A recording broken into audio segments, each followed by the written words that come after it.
Selamat malam hari semuanya yang sedang bercerita tentang para nabi. Sekarang kita kembali lagi diperlihatkan dengan Xiao Yan yang pada saat ini telah memasuki istana Guntur. Lalu Xiao Yan menatap ke arah sebuah lorong karena tujuan utama Xiao Yan pada saat ini adalah untuk menemukan Guntur surgawi penghancur kehampaan. Xiao Yan juga pada saat ini menyadari sesuatu mengenai sosok yang baru saja menerobos masuk. Xiao Yan berpikir bahwa sosok tersebut sepertinya adalah sosok misterius yang sebelumnya Xiao Yan temui yang bernama Lei Bai. Meskipun pada saat sebelumnya tatapan Xiao Yan kabur tetapi Xiao Yan meyakini hal tersebut.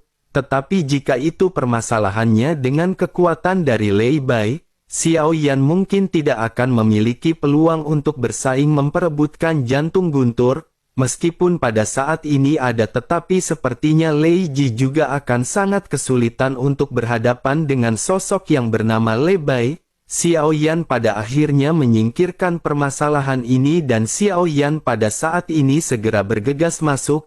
Xiao Yan berkata kepada Lei Ji bahwa mereka pada saat ini harus pergi terlebih dahulu dan menghabisi sosok Feng Ziyi. Karena seharusnya dirinya belum pergi jauh dan sebelum mereka bisa mendapatkan jantung Guntur mereka bisa menghabisinya terlebih dahulu. Lei Ji pun mengangguk dan pada saat ini keduanya segera bergegas menuju ke sebuah lorong. Segera pada akhirnya keduanya sampai di ujung lorong dan dalam sekejap mata mereka tiba-tiba terbuka. Sebuah istana muncul pada saat ini di hadapan Xiao Yan dan ukuran dari istana ini benar-benar sangat besar. Namun bersamaan dengan hal tersebut yang membuat mereka semakin terkejut adalah guntur yang kuat yang segera menyambar dari sekitar. Xiao Yan pun segera mengangkat kepalanya dan melihat ada 9 bendera muncul di sekitar. Xiao Yan seketika menyadari bahwa ini adalah formasi terlarang guntur sejati. Pikiran Xiao Yan seketika bergerak dan belasan bayangan hitam di belakang Xiao Yan segera membentuk perisai. Bayangan-bayangan hitam ini berbaris dengan rapat dan dengan paksa menerima serangan guntur. Lei Ji juga pada saat ini menggunakan kekuatan guntur untuk mengisolasi guntur yang menyerang ke arah mereka dari segala arah. Tetapi meskipun begitu Lei Ji pada saat ini masih terkena serangan guntur meskipun Lei Ji tampak tidak memiliki ekspresi. Sementara itu di sisi lain sosok Feng Ziyi pada saat ini segera muncul di luar formasi. Sosoknya memimpin beberapa orang dan ternyata mereka memang telah menyiapkan jebakan ini untuk Xiao Yan. Feng Ziyi tampaknya telah memperhatikan Xiao Yan untuk waktu yang lama dan dirinya benar-benar ingin melenyapkan Xiao Yan. Sosoknya pada akhirnya tersenyum dan berkata kepada Xiao Yan bahwa ini benar-benar sangat menarik. Ternyata pria ini benar-benar memiliki kekuatan dan bahkan dapat mengendalikan mayat hitam ini. Menanggapi hal tersebut Xiao Yan pada saat ini segera bertanya dengan suara yang dalam kepada Feng Ziyi. Xiao Yan bertanya dari manakah dirinya mendapatkan formasi terlarang guntur sejati. Feng Ziyi pun tersenyum dan berkata tentu saja mereka mendapatkannya dari Dewa Petir Lei Li. Sosoknya lah yang telah memberikan formasi tersebut ke Paviliun Jian Lei. Xiao Yan pun menganggukkan kepalanya dan pada saat ini menatap tajam ke arah Feng Ziyi. Xiao Yan lanjut berkata bahwa sepertinya hal tersebut hanya membuang-buang sumber daya sungguh sangat percuma formasi seperti itu jatuh di tangan orang seperti Feng Ziyi. Setelah selesai berbicara Xiao Yan pada saat ini segera melesat ke udara dan Xiao Yan segera merubah tegel di tangannya. Xiao Yan segera menggunakan teknik 7 langkah pengguncang para dewa. Sebuah bayangan telapak kaki besar muncul dan dengan cepat segera menghantam ke arah formasi. Xiao Yan menggunakan langkah kedua dari 7 langkah pengguncang para dewa untuk menghadapi formasi ini. Xiao Yan pada saat ini benar-benar terlihat marah dengan apa yang pada saat sebelumnya dilakukan oleh Feng Ziyi. Terlebih lagi Lei Ji juga pada saat sebelumnya terkena hantaman petir. Meskipun Lei Ji tidak merasakan rasa sakit tetapi Xiao Yan pada saat ini merasa marah. Xiao Yan pada akhirnya tanpa banyak basa-basi segera menuangkan origin Qi-nya untuk menghancurkan formasi. Meskipun formasi ini memiliki kekuatan yang kuat tetapi di bawah penindasan telapak kaki bayangan milik Xiao Yan, formasi ini pada akhirnya hancur dalam sekejap mata. Feng Ziyi pun menunjukkan keterkejutan karena dirinya tidak pernah menyangka bahwa formasi miliknya akan mudah dihancurkan. Melihat pemandangan ini wajahnya seketika berubah menjadi gelap dan tanpa ragu-ragu sosoknya segera melesat secepat mungkin. Tetapi bagaimana mungkin Xiao Yan pada saat ini membiarkan Feng Ziyi bisa melarikan diri? Xiao Yan pada akhirnya segera melesatkan kekuatan spiritual dan suara berdengung memenuhi pikiran dari Feng Ziyi. Sosoknya pada saat ini seketika stagnan dan merasakan rasa sakit di dalam jiwanya. Feng Ziyi pada akhirnya segera mengeluarkan seluruh origin Qi-nya untuk mematahkan serangan spiritual Xiao Yan. Sosoknya pada akhirnya berhasil melarikan diri tetapi pada saat yang bersamaan Xia Zhenghui pada saat ini keluar dari cincin penyimpanannya. Kekuatan spiritual Xia Zhenghui yang lebih kuat daripada Xiao Yan pada saat ini juga segera dilesatkan menuju ke arah Feng Ziyi. Di bawah penindasan dua kekuatan spiritual pada akhirnya sosok Feng Ziyi segera kembali stagnan. Xiao Yan juga pada saat ini tanpa membuang-buang banyak waktu segera melesat menuju ke hadapan dari Feng Ziyi. Pedang berat misterius pada saat ini segera dilambaikan oleh Xiao Yan. Guntur dan api segera dialirkan ke pedang berat misterius dan dengan keras dihantamkan ke arah Feng Ziyi. Feng Ziyi juga pada saat ini merasakan krisis hidup dan mati dan kembali melonjakkan origin Qi miliknya. Namun tidak peduli seberapa kuat kekuatan Dogat Bintang 5 milik Feng Ziyi, di bawah kekuatan absolut Xiao Yan pada saat ini sosoknya benar-benar dihantam oleh pedang, beberapa tulangnya pada saat ini patah dan Xiao Yan segera menjambak rambut Feng Ziyi. Wajah Feng Ziyi seketika dibenturkan ke dengkul Xiao Yan, wajahnya seketika terlihat tenggelam dan Feng Ziyi memuntahkan seteguk besar darah. Namun jarak yang begitu dekat ini juga segera dimanfaatkan oleh Feng Ziyi. Sosoknya segera membuka mulutnya dan kabut hitam pada saat ini segera keluar. Sesaat kemudian ledakan segera terjadi dan sepertinya serangan ini ditujukan untuk membuat jarak di antara mereka berdua. Feng Ziyi pada akhirnya segera mulai kembali melesat berniat untuk melarikan diri dari Xiao Yan. Tetapi pada saat yang bersamaan sebuah tangan terulur dari kabut hitam menggenggam kerah dari Feng Ziyi. Ledakan pada saat ini segera terjadi ketika Xiao Yan mengangkat tangannya untuk melesatkan tinju ke arah Feng Ziyi. Lautan guntur Xiao Yan yang sangat luas pada saat ini juga dituangkan. Feng Ziyi juga segera berbalik dan mau tidak mau segera berhadapan dengan tinju dari Xiao Yan. Kekuatan fisik Feng Ziyi segera ditingkatkan hingga ke tingkat yang ekstrim ketika dirinya melesatkan tinjunya. Benturan pada akhirnya segera terjadi dan sesaat kemudian lengan Feng Ziyi pada saat ini benar-benar hancur dan sosoknya terlempar.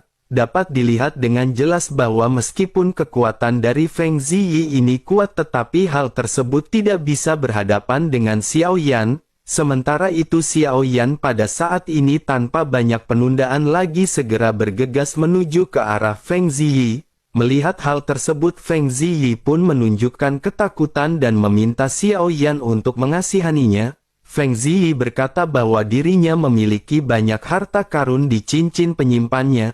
Ada juga banyak pil origin dewa dan jika Tuan membiarkannya hidup dirinya akan menyerahkan semua ini kepada Tuan. Dirinya juga adalah putri dari Paviliun Jianlei dan jika Tuan mengampuninya maka mereka akan memiliki hutang budi, tetapi jika Tuan bersikeras ingin menghabisinya maka Paviliun Jianlei pasti akan mengejar Tuan sampai akhir. Mendengar apa yang dikatakan oleh pada saat ini tidak peduli, lalu pedang berat misterius Xiao Yan pada akhirnya segera tanpa banyak basa-basi dihantamkan. Kepala Feng Ziyi dengan cepat dihancurkan oleh Xiao Yan begitu juga dengan tubuhnya. Xiao Yan juga pada saat ini segera menarik cincin penyimpanan yang dimiliki oleh Feng Ziyi. Bersamaan dengan hal tersebut api seketika melonjak dari tangan Xiao Yan dan Xiao Yan pada saat ini langsung memurnikan tubuh dari Feng Ziyi. Xiao Yan benar-benar memurnikan sumber origin Qi milik Feng Ziyi menjadi pil, meskipun pada akhirnya pil ini tidak akan efisien untuk meningkatkan kekuatan Xiao Yan, namun hal tersebut akan membuat Feng Ziyi mengalami penyiksaan yang besar. Xiao Yan pada saat ini tidak memiliki belas kasihan sama sekali dan Xiao Yan juga tidak takut jika harus berhadapan dengan paviliun Jianlei. Pada akhirnya tubuh Feng Ziyi benar-benar berhasil dimurnikan oleh Xiao Yan dan Xiao Yan segera memeriksa cincin penyimpanan miliknya. Sebuah slip batu giok pada saat ini segera muncul di tangan Xiao Yan. Ini merupakan slip batu giok yang berisikan teknik formasi terlarang guntur sejati. Tanpa banyak basa-basi kekuatan spiritual Xiao Yan segera dituangkan ke dalam slip batu giok. Bersamaan dengan hal tersebut informasi rumit tentang formasi seketika mengalir ke dalam pikiran Xiao Yan. Xiao Yan segera memahami penggunaan dari formasi ini. Formasi ini memang hanya dapat digunakan dengan kerjasama dari banyak orang. Dengan kekuatan maksimalnya formasi ini benar-benar akan bisa memiliki kekuatan penekanan yang sangat besar terhadap Dogat Bintang 5. Xiao Yan pun menghela nafas sebelum akhirnya Xiao Yan segera memasukkan slip batu giok ini kembali ke dalam cincin penyimpanan. Xiao Yan juga segera menarik kembali pedang berat misterius ke punggungnya. Xiao Yan juga pada saat ini memerintahkan Xia Zhenghui untuk kembali dan setelah berurusan dengan Feng Ziyi, Xiao Yan pada saat ini menatap ke arah aula utama yang sangat besar. Pada saat ini sudah ada beberapa tim yang memasuki aula utama bersamaan dengan Xiao Yan yang pada saat sebelumnya melakukan pertempuran. Pada saat ini beberapa sosok terlihat bergegas menuju ujung dari aula utama. Ada tangga panjang dengan ketinggian 10.000 anak tangga dan ketika mereka mendekat, mereka akan bisa merasa bahwa kekuatan guntur surgawi penghancur kehampaan menjadi semakin kuat. Xiao Yan dan Lei Ji pada akhirnya tanpa basa-basi langsung bergegas menuju ke tangga panjang tersebut. Xiao Yan pada saat ini melihat ke arah sosok-sosok yang juga menaiki anak tangga. Begitu Xiao Yan melangkahkan kakinya, Xiao Yan segera menyadari adanya sesuatu. Xiao Yan merasa bahwa sepertinya kekuatan fisik benar-benar diperlukan untuk bisa menaiki anak tangga. Beberapa sosok juga pada saat ini terlihat sedikit kesulitan karena tekanan berat ketika menaiki anak tangga. Semakin tinggi anak tangga yang mereka naiki, tekanannya benar-benar akan menjadi semakin besar. Namun beruntung dengan kekuatan fisik Xiao Yan pada saat ini Xiao Yan masih bisa melesat dengan cepat. Dalam sekejap mata pada akhirnya Xiao Yan berhasil menyalip banyak orang.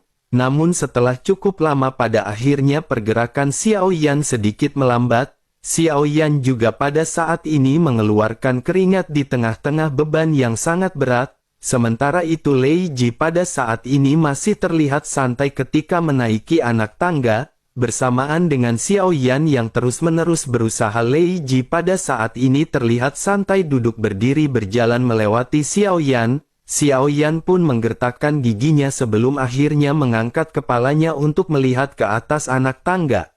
Xiao Yan pada akhirnya bertanya kepada Lei Ji berapa lama lagikah mereka akan sampai. Lei Ji pun tersenyum dan berkata bahwa mereka baru sampai di anak tangga ke-6.000, oleh karena itu masih ada 4.000 lagi yang harus dilewati oleh Xiao Yan. Xiao Yan pada saat ini menggertakkan gigi dengan ekspresi yang tampak sangat kesakitan. Langkah Xiao Yan pada saat ini menjadi semakin sulit dan semakin lambat. Namun Xiao Yan tidak menyerah dan terus bergegas hingga mencapai ke anak tangga ke-6.500. Xiao Yan tidak lagi bisa menggerakkan kakinya karena selain beban yang berat, Xiao Yan juga merasakan tubuhnya sangat kesakitan. Setiap kali Xiao Yan menaiki anak tangga sepertinya seolah-olah petir yang tidak terhitung jumlahnya benar-benar menghantam Xiao Yan. Rasanya petir ini benar-benar melewati tubuh Xiao Yan dan seluruh tubuh Xiao Yan benar-benar akan dihancurkan. Xiao Yan pada akhirnya memutuskan untuk duduk bersila karena Xiao Yan tahu bahwa dengan kekuatan fisiknya pada saat ini Xiao Yan pasti tidak akan mampu mencapai puncak. Oleh karena itu Xiao Yan pada saat ini harus segera meningkatkan kekuatan fisiknya di sini. 6.500 anak tangga ini adalah batas yang dapat ditanggung oleh kekuatan fisik Xiao Yan. Sementara itu orang-orang yang berjuang untuk mendaki di bawah Xiao Yan pada saat ini sudah banyak yang memilih untuk menyerah. Tetapi meskipun mereka mungkin tidak akan mendapatkan apa-apa kali ini, nyatanya dengan mereka yang menaiki anak tangga kekuatan fisik mereka juga akan meningkat. Siapapun yang telah menaiki lebih dari 2.000 anak tangga memiliki jejak guntur hitam di tubuh mereka. Guntur hitam ini seperti benih dan mengandung jejak kekuatan penghancur. Sementara itu Xiao Yan pada akhirnya menghela nafas dan Xiao Yan pada saat ini segera mengeluarkan 4.000 pil kondensasi guntur. Api segera berkobar di telapak tangan Xiao Yan dan Xiao Yan pada saat ini tidak berniat menelan pil kondensasi guntur ini secara langsung. Xiao Yan menyadari bahwa ada terlalu banyak kotoran pada pil kondensasi guntur ini, meskipun akan memiliki efek peningkatan kekuatan fisik jika ditelan langsung tanpa dimurnikan. Namun jika kotoran yang berada di dalamnya terserap ke dalam tubuh maka itu akan sangat sulit untuk dihilangkan. Xiao Yan pada akhirnya tanpa banyak basa-basi segera menghela nafas dan mulai memurnikan serta memadatkan pil kondensasi guntur. Dengan Xiao Yan yang memadatkan hal ini mungkin kekuatan dari guntur ini akan lebih baik. Nyala api pada akhirnya segera menyelimuti 4.000 pil kondensasi guntur yang melayang di hadapan Xiao Yan. Segel di tangan Xiao Yan segera berubah dengan cepat dan di bawah tatapan dari banyak sosok, Xiao Yan mulai menyempurnakan pil kondensasi guntur. Pil kondensasi guntur ini sendiri terdiri dari energi yang sangat keras dari guntur. Kebetulan Xiao Yan juga memiliki jantung api yang memiliki kekerasan. Oleh karena itu tidak akan menjadi permasalahan bagi Xiao Yan ketika Xiao Yan memurnikan pil tersebut. Pada akhirnya dengan kemampuan alkemis Xiao Yan dengan cepat Xiao Yan memadatkan 4.000 pil kondensasi guntur menjadi 400. Namun 400 pil kondensasi guntur ini juga kembali dipadatkan oleh Xiao Yan hingga bertotal 40. Pil kondensasi guntur yang semula berwarna hitam pada saat ini telah sepenuhnya berubah menjadi transparan. Energi guntur yang terkandung di dalamnya juga pada saat ini benar-benar menjadi semakin padat dan Xiao Yan merasa sedikit senang. Tetapi Xiao Yan pada saat ini masih belum memutuskan untuk berhenti. Xiao Yan berpikir jika pil kondensasi guntur ini ditekan lagi maka kualitasnya akan semakin meningkat. Tetapi meskipun begitu resiko dari pemurnian ini benar-benar akan cukup lumayan berbahaya, bisa saja di tengah perjalanan pil kondensasi guntur ini akan meledak dan melukai Xiao Yan. Tetapi Xiao Yan adalah orang yang selalu mengambil resiko dan Xiao Yan tidak mundur sama sekali. Bersamaan dengan Xiao Yan yang pada saat ini sedang memurnikan pil kondensasi guntur di puncak anak tangga pada saat ini terlihat dua sosok yang sedang berdiri, keduanya berdiri dengan tangan di belakang punggung dan menatap ke arah Xiao Yan yang sedang memurnikan pil kondensasi guntur. Sosok pria dan wanita pada saat ini memandang ke arah Xiao Yan dengan serius. Jika Xiao Yan melihat ke arah sosok pria ini Xiao Yan akan segera mengenali karena sosok ini tidak lain dan tidak bukan adalah Lei Bai. Sementara itu wanita yang berada di samping pada saat ini mulai berbicara kepada Lei Bai. Sosoknya bertanya apakah Lei Bai telah membicarakan tentang orang yang sedang menyempurnakan pil kondensasi guntur.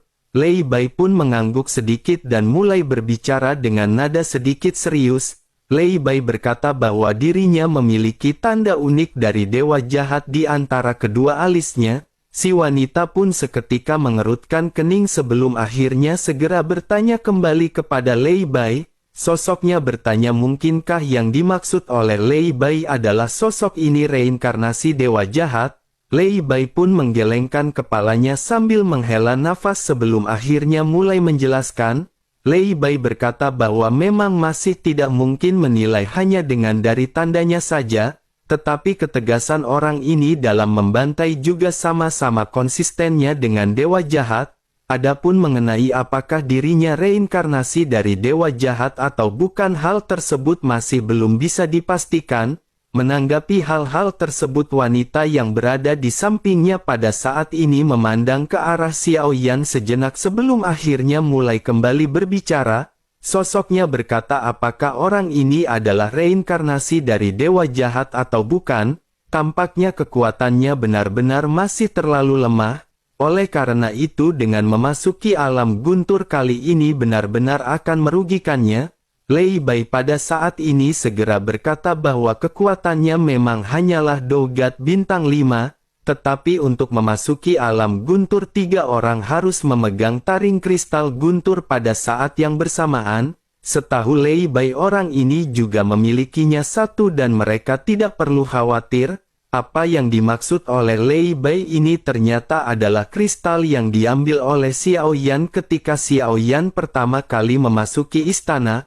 Pada saat itu semua orang bergegas masuk sementara Xiao Yan dan Lei Ji menatap ke arah kristal untuk membuka gerbang. Tanpa diduga kristal yang telah diambil oleh Xiao Yan ini ternyata merupakan kunci utama terakhir untuk mereka memasuki istana guntur. Menanggapi apa yang baru saja dikatakan oleh Lei Bai, si wanita pada saat ini segera mengalihkan pandangannya. Sosoknya berkata bahwa sosok ini tidaklah terlalu istimewa, tetapi wanita di sebelahnya agak aneh. Pada saat ini wanita tersebut menatap ke arah Lei Ji yang sepertinya sedang berjalan di tangga dengan santai. Menanggapi hal tersebut, Lei Bai pada akhirnya menceritakan apa yang dirinya ketahui dari cerita Xiao Yan. Lei Bai menjelaskan bahwa dirinya berasal dari dunia yang luas dan sekarang dunia yang luas telah hancur. Jika dilihat dari auranya, dirinya juga sepertinya merupakan sosok keabadian, tetapi karena dunia yang luas telah hancur dan dirinya benar-benar telah terjatuh, pada saat ini kekuatannya di dunia sensi belum pulih sepenuhnya. Selain itu, sejauh yang dirinya tahu, sosok ini juga bukan satu-satunya orang kuat di dunia yang luas yang telah memasuki dunia sensi. Tetapi meskipun begitu, dirinya tidak tahu berapa banyak orang dari dunia yang luas yang telah memasuki dunia sensi. Wanita berjubah hitam ini pun seketika menganggukkan kepalanya dan mulai berbicara dengan suara dingin. Sosoknya bertanya siapakah sosok yang memimpin orang-orang ini memasuki dunia sensi. Selain itu, dirinya pada saat ini ingin tahu apakah mereka bersedia bertarung demi dunia sensi. Jika mereka tidak ingin melakukannya, maka mereka harus segera diusir dari dunia sensi. Mendengar hal tersebut, Lei Bai pun segera menjawab bahwa Yang Mulia telah memberi perintah. Orang-orang ini juga telah dibawa oleh Yang Mulia dan mereka tidak menolak untuk membantu dunia sensi. Mendengar hal tersebut, wanita berjubah hitam itu pun seketika kembali berbicara dengan ada suara rendah. Sosoknya berkata bahwa zaman telah berubah dan di era ini tidak lagi ditakdirkan untuk Yang Mulia. Sementara itu, Lei Bai pada saat ini sedikit merenung sebelum akhirnya mulai berbicara dengan serius. Lei Bai berkata bahwa jika bukan karena Tuan Zun Sang dan dewa jahat dari dunia yang luas, dunia sensi benar-benar akan hancur seperti dunia yang luas. Oleh karena itu, menurutnya kali ini dunia sensi masih tetap membutuhkan Yang Mulia melalui reinkarnasinya. Tidak ada yang bisa menggantikan kepemimpinan Yang Mulia atas dunia sensi terkecuali reinkarnasi Yang Mulia itu sendiri. Mendengar hal tersebut, wanita berjubah hitam pada saat ini sama sekali tidak membantah.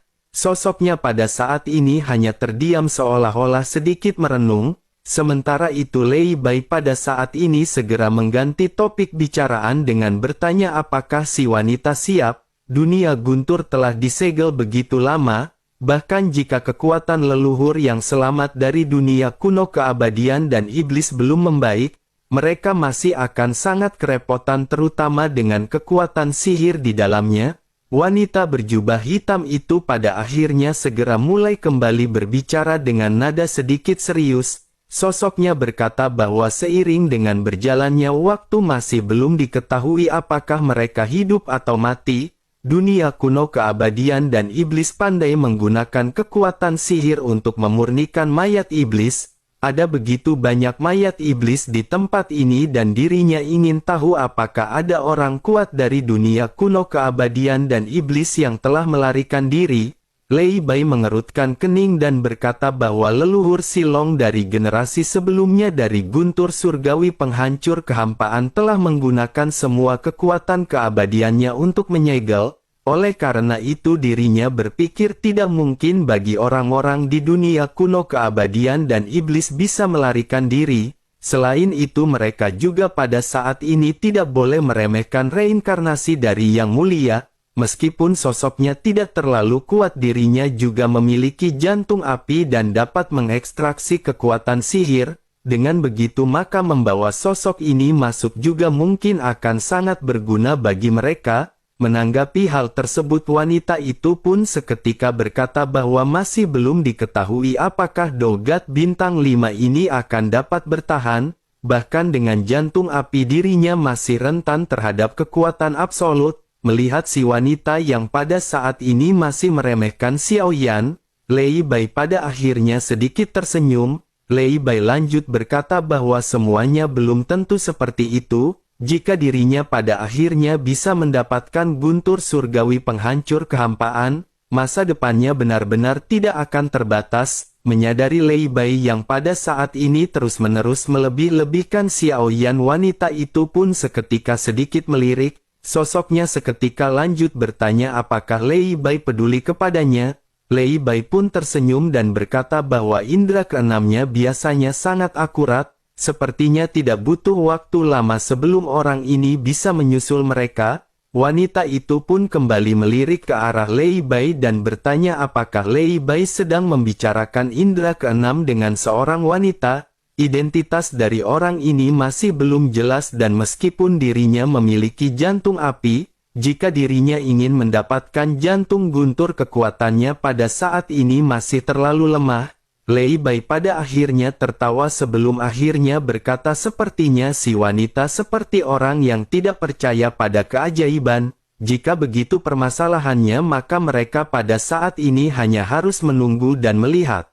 Sementara itu di sisi lain Xiao Yan pada saat ini masih memurnikan pil kondensasi guntur. Api Xiao Yan pada saat ini membumbung dan dahi Xiao Yan dipenuhi dengan butiran keringat halus. 3 warna api pada saat ini saling terkait satu sama lain hingga pada akhirnya pil kondensasi guntur ini telah selesai dikompres. 40 pil kondensasi guntur pekat telah dikompres paksa oleh Xiao Yan hingga akhirnya menjadi 4 buah. Di dalam kobaran api ketika 4 pil kondensasi guntur ini muncul, guntur hitam yang tidak terhitung jumlahnya seketika menyapu ke arah Xiao Yan dan Lei Ji. Lei Ji segera mengambil tindakan untuk memblokir guntur-guntur hitam yang pada saat ini menyerang. Lei Ji juga pada saat ini segera memerintahkan Xiao Yan untuk dengan cepat menelan pil kondensasi guntur tersebut.